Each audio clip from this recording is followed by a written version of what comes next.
Imagine staring down a machine built to be indestructible, a massive wall of metal churning through the earth, while you hold a weapon that barely scratches its paint. This was the exact reality on the border in the fall of 1965. A massive armored offensive was ripping across these boundaries, threatening to break deep into Indian territory.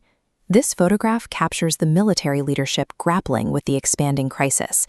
Looking at the tactical map, commanders watched a rapid enemy advance that threatened to overwhelm their defensive positions entirely. The vanguard of this invasion was the American-made Patton tank.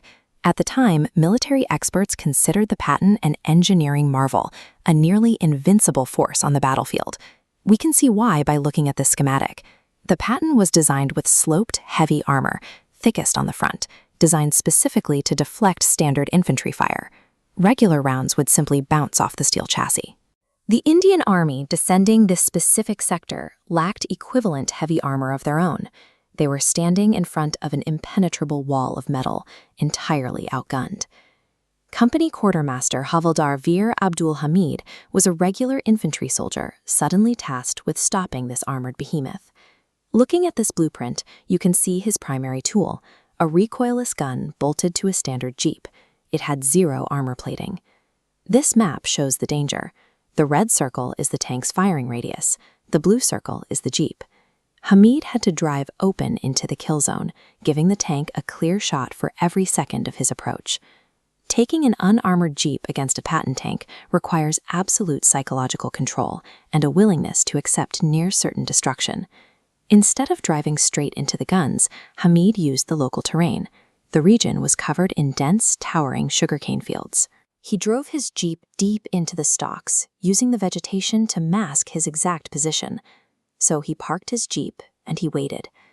As multi-ton machines rolled closer, vibrating the ground and snapping the sugarcane around him, Hameed had to hold his fire and stay completely still.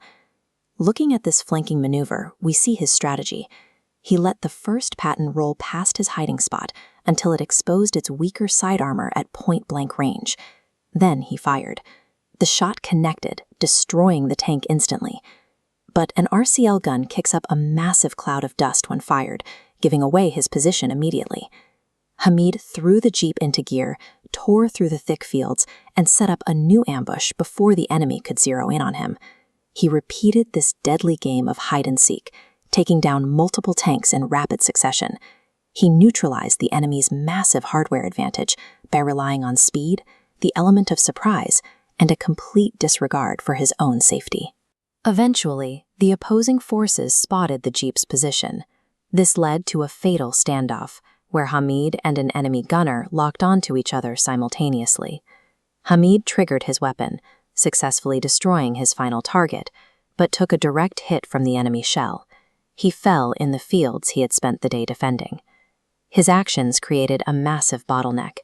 By independently dismantling the lead elements of the armor column, he broke the enemy's momentum and stalled the invasion in that sector long enough for Indian forces to regroup.